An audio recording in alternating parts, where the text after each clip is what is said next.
Hello, hello. Before we jump into today's episode, I just wanted to give a quick little introduction. Today we have a guest with us. Her name is Cherry. Yes, just like the fruit, I asked the same question. But what I just wanted to speak on before we dive in is just the power of being someone who's spiritual, have a spiritual practice, whether you practice Christianity or whatever your faith is, but being connected and being able to have discernment and know when something is going on in your family.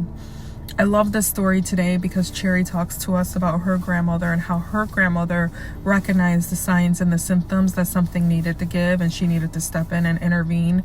So just such a powerful lesson in today's episode. I think you're going to enjoy this one. All right, let's dive in. Raised by women, raised by women, we rise. Raised by women, we rise. From the past to the prize. Raised by women, we lead. Love grows what we Hello, need. Cherry. Hello, how are you today? I'm doing wonderful. So glad to have you here today. Thank you Thank for you. being here. Thank you for the opportunity. Yes, yes. I know we have a quite a story today. Well, Cherry will talk a little bit about a full circle moment that's occurred in her life more recently, and we were just speaking to the timing of that, and us doing this interview today and speaking on your beloved grandmother. So, Yes, thank you. yes. So I always like to start off with introductions. Tell us a little bit about yourself and who you are and what you do. Sure. So my name is Cherry Fargo, and I am a women's trauma recovery and oh my word, I guess I'm a little nervous. I'm women's trauma recovery and support coach. I specialize in helping women who have any kind of childhood abuse in their backgrounds, just support them through their journey to hope and healing. Hmm.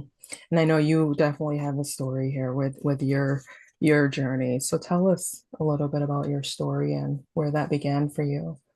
Sure. So when I was, I'm going to start when I was 14. So Hmm. I, I had an abusive stepfather, and I had been being abused, sexually for, molested for about 2 years. Mm. There was a lot of verbal abuse that went along with that. There was some physical abuse that went along with that. I wasn't really allowed to do anything socially, so I didn't have very many friends. I wasn't allowed to even do any extracurricular sports or anything through the school. I was only allowed to bathe once a week. And so I had a lot of social stigma. And that's part of that control kind of issue Hmm. that he was having so that I would be isolated from everybody else. And my grandmother had had some suspicions about some things, but I was never able to verbalize any of it. I was actually um, there were threats that if I had ever said anything, that he would take my life. And I Mm. believed him. And so I kept very quiet about it. But my grandmother organized a birthday party for me for my 14th birthday. And we had some family friends that had daughters that were about my age. And so she invited them and planned a slumber party for me. And so we went to pizza and then we went back to the house. And we were in the bathroom, and I had a bruise on my cheek from where Mm. he'd gotten angry at me and picked up a bottle of gun oil, a glass bottle of gun oil, and Mm. threw it across the room, and it caught me in the cheek. And so my grandmother asked me about that, and I told her. And then she asked some really specific, pointed questions. And I couldn't really answer, but I broke down into tears, sobbing. Mm. And she correctly interpreted that as me answering her in the affirmative. Yes, those things were happening. And she called her daughter, my mother. And so my grandmother's always been a woman of exceptional grit, and it takes a lot of Mhm. courage, I think, to confront people. So she called my mom and she told my mom what she discovered. And my mom was in this position in her life where she just couldn't really bring herself to believe it in that moment, but packed up all my stuff and brought it to me because she did recognize that me to return to the home was not in my best interest, and I would Mm-hmm. not be safe in that. She understood that enough that she allowed me to move in with my grandmother, and my grandmother moved us about 2 hours away, and those same family friends, she recruited their help because she Mm-hmm. traveled for work. So she recruited their help, and I lived with her for 2 years and got to be social. And I kind of went from this environment of not having any freedom to having all of the freedom normal teenagers have Mm-hmm. without any, like, not any progression, right? So I was a little lost and a little too free-spirited and a little, I just like took advantage of that liberty Mm-hmm. It's a sometimes big because I, change. right, I didn't know and I didn't understand. So I kind of like grew up a little bit too fast Mm-hmm. in all of the seasons, right? In the bad season, but even in this good season, um, because the people who were caring for me didn't necessarily understand the depth and the level of the trauma. So they Yeah. didn't know how to put those safe boundaries and barriers in place for me. But it was a positive experience. And when I was about 16, my mother finally had seen enough and decided to leave her husband. So my grandmother and I moved back. And my grandmother purchased a house for all of us to live in. Wow. Three younger siblings at the time, and so we were all kind of reunited. Um, and so it just gave me a safe place to, to kind of grow up and kind of figure out who I wanted to be. But she was always that person growing up in the Great Depression. Mm-hmm. She always had to make do, and she was very determined that you just did what you needed to do for family. And she was Mm-hmm. going to make sure that we were all safe. It's so beautiful. And I know, tell us a little bit about your grandmother. I know this show, we like to highlight the woman that raised us. So clearly, in your story, it was your mom and your grandmother. Tell us more about her, Yeah, so her like I said, she story. was born in 1929, the week Mm-hmm. that the stock market crashed. And she told me that when she was old enough to kind of realize that that's when she was born, that she thought that the great stock market crash was her fault because Oh. because she was born in it, right? Right. And as children, we all have those kind of insane ideas. But even when she was old enough to realize that wasn't true, she still lived her life as if she had that kind of impact on the world around. Mm. Always, like I said, always just showing up and doing what needed to be done. And gosh, she did so many different things. And she was married multiple times, but her third husband really was one that she cared about and ended up being widowed from. But they owned a motorcycle Mm. shop together. And Oh, so she ran the motorcycle shop and, did all the bookkeeping and back end sales. And after he died, she went on to work for another company, Kinserly Diamonds, where she was the credit auditor. So she would make sure that all their books were balanced and even. And she did all of this without ever having graduated from high school because by the time she was 15, she was married and she had all three of her kids by the time she was 20.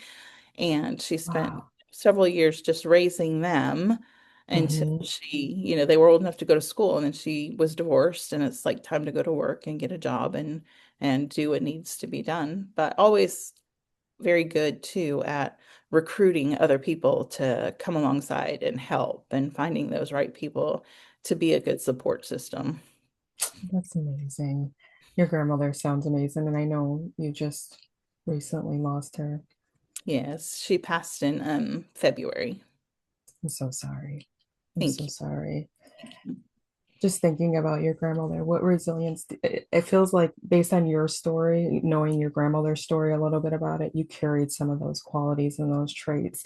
Tell me more about, it's just some of the patterns that you see in your family and just what you might carry from your grandmother, from your mom. Yeah, so I'll start by saying Cherry is a family name. It used to Oh, be the okay. last name of several generations ago, and they ran out of boys in the family Hmm. to carry it on as a last name. So they started giving it to the firstborn daughters as a first name. So my grandmother and my mother and I were all Cherry Elaine, and my daughter is Cherry Ella, and she named her daughter Cherry Elena. Mm. And all of us, very strong-willed, very independent, very capable, if I can say that about myself. Um, you I know, think so. sometimes hard-headed, sometimes stubborn, but in good ways. Where we're gonna fight it out and we're gonna battle for what is right and what's correct and for what people need. So, Mhm. Oh, I love that. That's so one of the things I usually always like to ask, like, what are the traditions that you carry in your family? But I love that you carried the last name forward. That's, right. Well, yeah. funny story. So my grandmother's grandmother was the first Cherry.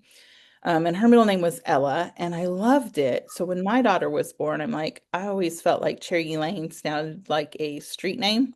So I'm like, I'm going Hmm. back to Cherry Ella because it's an old name, it's beautiful, nobody's using it. And the very next year, a prominent actor named his daughter Ella Blue. And everybody started naming their daughters Ella, and I was actually very frustrated about that. Yeah, like I wanted something unique. Yes, exactly. Oh no, but Ella is a beautiful name. I really like that. I know just made me think of a singer. There's a singer out there, Ella May, and I've always like every time I hear it, I was like, I just think that name is so beautiful. I love it. Yeah, yes. Yeah.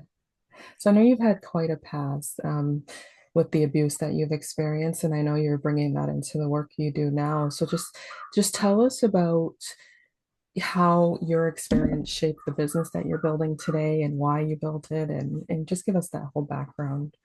Sure.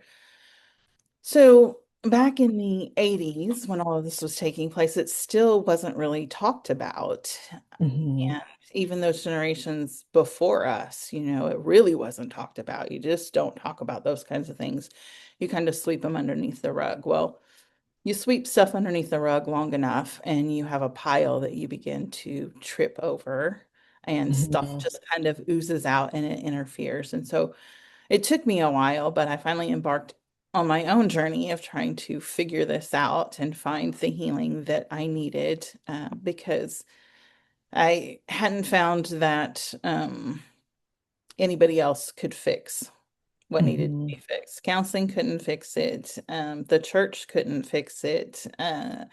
My mom, certainly, as much as she tried, and my grandmother, as much as she gave me the space to become whole and healed, she couldn't fix it. And so you have to dig deep because a lot of times when you go through that kind of trauma and abuse, you do things in response to it that you end up not being proud of. Um, Hmm.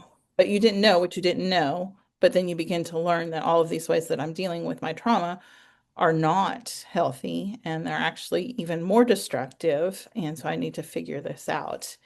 And my experience, so faith is a huge part of my experience, but I sat in the church really for about 15 years, feeling like I was banging my head against the wall because I wasn't experiencing the freedom and the hope that I heard preached all the time. And it's like, why? And I'm serving, and I'm teaching classes and I'm leading women, Hmm. but I'm still not experiencing that. And so why is that? Because very largely the church in general, but also most other circles didn't know how to deal with people's trauma. They don't know what to do with Hmm. it. And so they're Hmm. like, oh, well, you're going to be okay. Just keep doing these things and you're going to be Yeah. okay. No, no, no. There's some practical things that you've got to go back and you've got to work through and you've got to dig through. And so, and I don't know a lot of other women who are tenacious enough to spend 15 years feeling like they're banging their head against a wall and keep going. And so Hmm. finally just got to a point where I landed in a place that had a couple of women who were able to walk me through all of those things, to go back and look at them and look at all the ways that I responded to those things, and deal with both the initial trauma and then the trauma of my unhealthy responses, Hmm. find some healing. And I've always known that I wanted to write a book. I always knew that.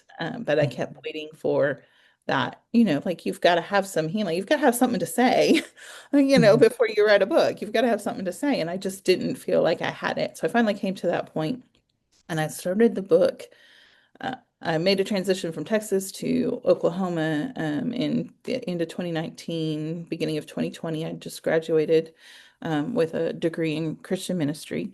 And um, yeah, thanks. Late in life, and it was hard. Man, there were days that I just cried when I went to class. Every time I got a syllabus for the semester, I cried because I'm like, I can't do this. A lot of Um, work. it was right. Well, and then it's a whole nother story, probably for another day, but I ended up having open heart surgery in the middle of all of Oh, that wow. because they discovered that I had been born with a defective heart valve that had gone unrecognized and undiagnosed till my late 40s. So, Wow. um, but anyways, finished college, made this transition. It was like, okay, now I have time to write this book and, begin doing ministry and begin doing coaching and all of those things. And that was at the beginning of 2020. And as we all know, 2020 was a disaster of a year for a lot of reasons.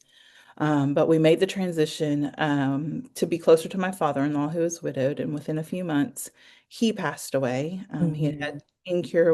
He got an incurable cancer diagnosis.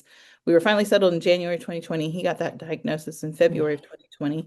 COVID shut the world down in March of 2020, and so he was gone by June of 2020. And then, just trying to gather all those pieces up and get settled. And then I got the call that my mother was sick and had been hospitalized. And within a month, I got another call. My grandmother was living with her, and my grandmother called and said, her husband's left and isn't returning my calls or texts. And I don't know what's going on with your mom. But I finally tracked down her doctor, and he said that she's not going to survive, Mhm. and the doctors are waiting on decisions to be made. And so my brother and I Mhm. had to fly out there. We had to file a missing persons report for her husband, so that we could be the ones that could make the decisions for her. Um, and so then moved my grandmother back here with me after Mhm. that, and kind of tried to pick up the book for a little bit, and just got really, really stuck because, It's so much going on. well, it was for my mom as much as it Mhm. was for anybody, because she carried around this guilt for so many years that she hadn't recognized the signs and that she hadn't believed me. And so I got Mhm. really stuck on this fact that this is for my mom as much as it Mhm. is anybody else, and she's never going to be able to read it. Mhm. And so that was a really hard place to be for a while. And then the newness of like having my grandmother nearby and trying to meet her needs and know what her needs were, because again, in her 90s, super hyper independent, but Mhm. needs some looking out for, even if she Mhm. doesn't want to admit it. Needs some help with stuff, needs some companionship. But I finally did pick it back up and wrote it and published it in 2023.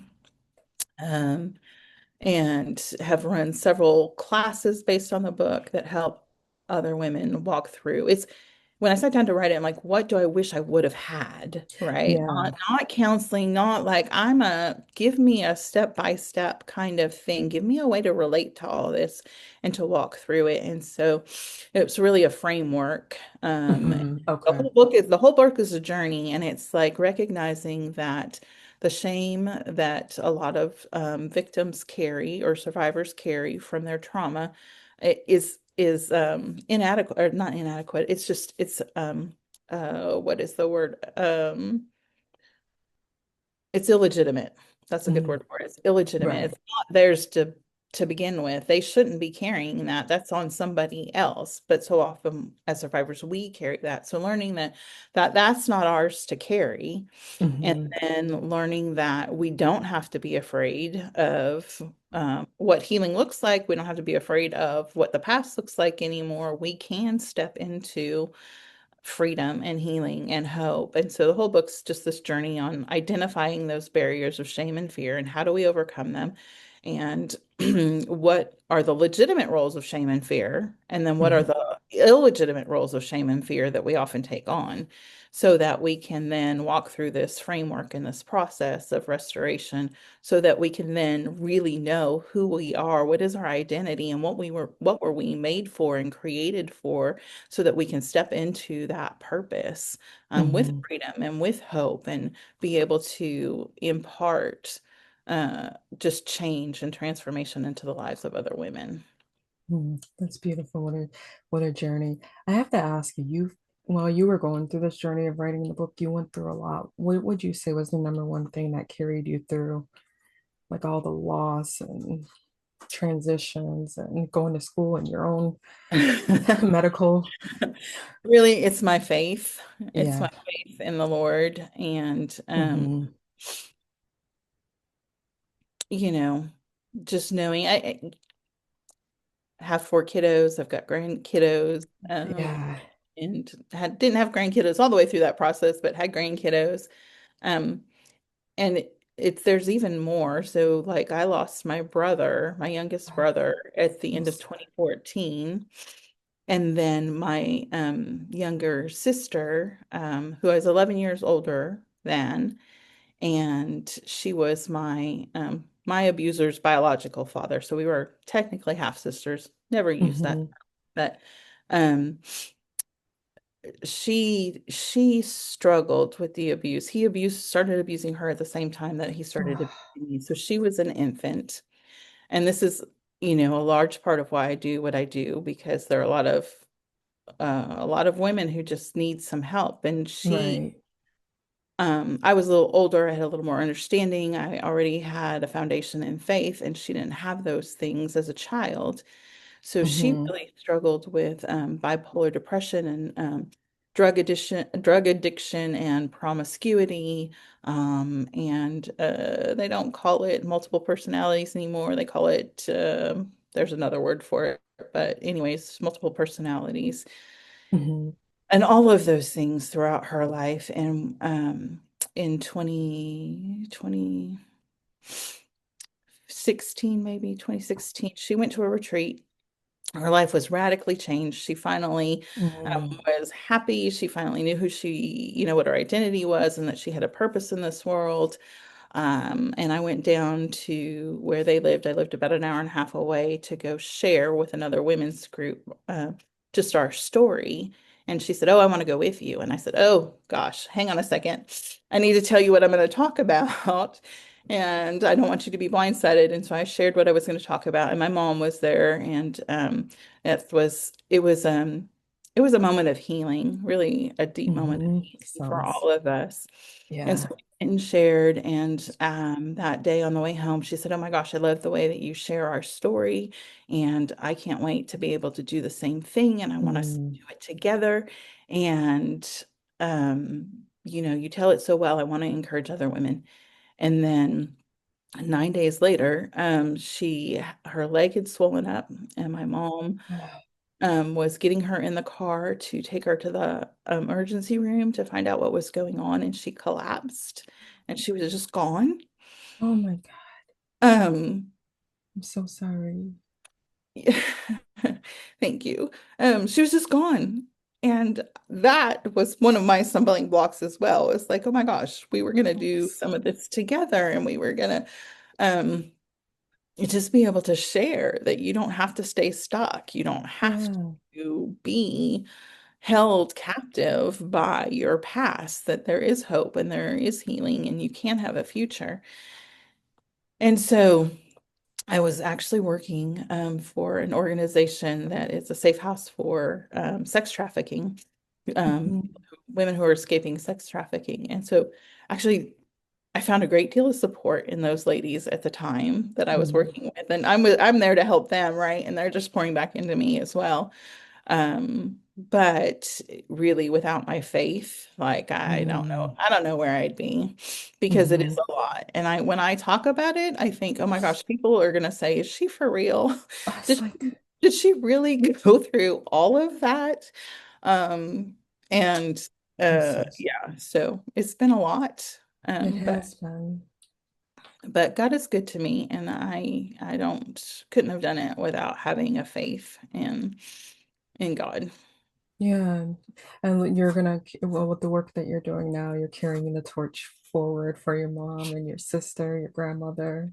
Yeah. That's Yeah. that's beautiful. Just hearing that, and when I hear stories similar to this, just seeing what you're doing, it's like you're definitely just carrying the torch for the family. You truly are, and that's I think that is so beautiful, and why I started this podcast, because it's just there's so many folks have so many stories, and it's just so powerful to hear the work that people are carrying forward, and the journeys they've gone through leading them up to these specific moments. So Yeah. kudos, cheering you on and the work that you're doing. Thank you. Yeah.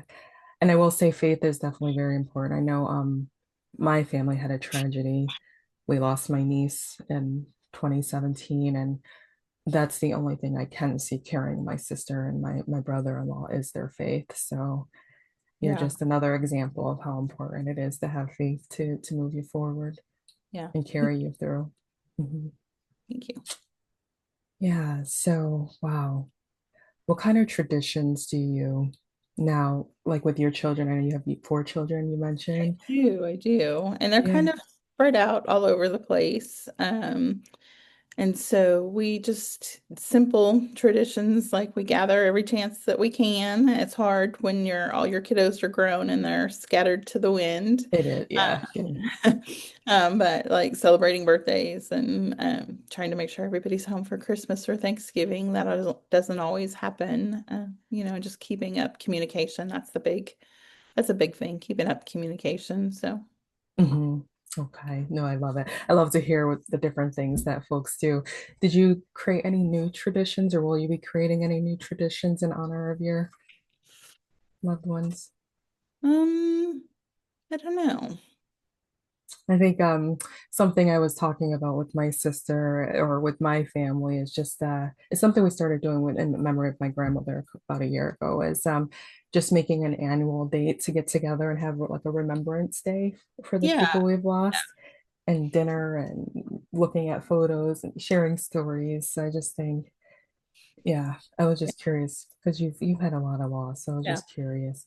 Well, and my grandmother loved to play dominoes. She was the Mm. domino queen, and when she passed for her memorial, I took her set of dominoes that we always played with, and I had them turned into magnets.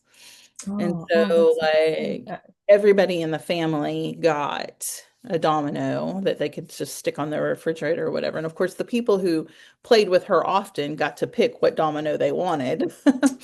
Oh, But yeah, so everybody got a domino. So I'm sure there will be domino matches in her honor at some got point. it. But it's still a little too soon. Yeah, yeah. So my next question, and usually where I like to close with folks, is just if you can impart words of wisdom to our future generation, what would those words be? And then just leave us with where folks can find you and anything you want to share about your work. Sure. So I think the number one thing that I would say to women of any age, um, uh, because there are a lot of opportunities for younger women to talk about the trauma and the shame that they've been through. Older women aren't used to that and are uncomfortable with that. And so, what I would say to women of any age and any generation is you are worth it. You are worth the work that it takes to be healthy and healed and whole. And the process, yes, is it going to be hard and is it going to be challenging? Probably, but you are worth it. You're worthy. You have a destiny and a purpose, and nobody can take that away from you. You might have to fight for it, but again, it's worth it. And so I think that's the biggest thing that I like to tell women is you're worth it. Don't give up.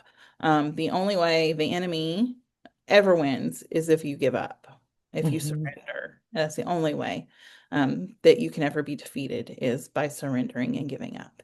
As long as you are fighting for it, you're going to be making progress. And find those people that can come alongside you and support you. If you don't know how to get there, find somebody who can help you get there because there is help out there and there is help Hmm. available.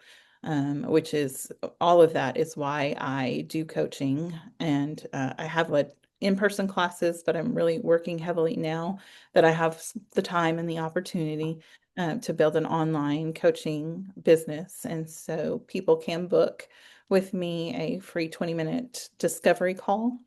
I'll be Mhm. opening up those one-on-one private coaching slots in the near future. And in the fall, I'll be opening up a cohort um, uh, based on the book that I wrote. And so walking everybody through that process to transformation. I find that the women that I've had in classes, there's something really special. And I know when you've got trauma, you're afraid to open up to other people, but there's something really, really special about finding your healing within a group of other women who have walked through like things with you. And I think Mhm. it's even more powerful and impactful than one-on-one sessions. I really believe that the group setting is a more healing environment for this type of work than Mhm. just one-on-one sessions.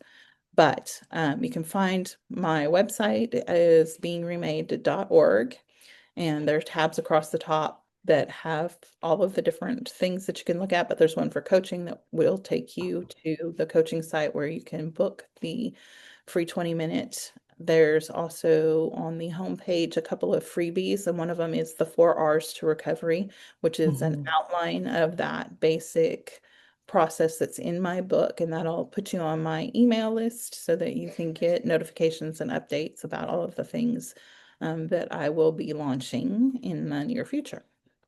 Okay, thank you so much for sharing that. And thank Yeah, you so much.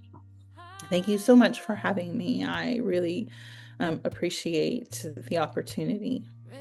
Thank you for being here, for sharing your story. I know it's going to help somebody. Thank you. That is my prayer. Yes. Awesome, awesome. Well, thank you so much.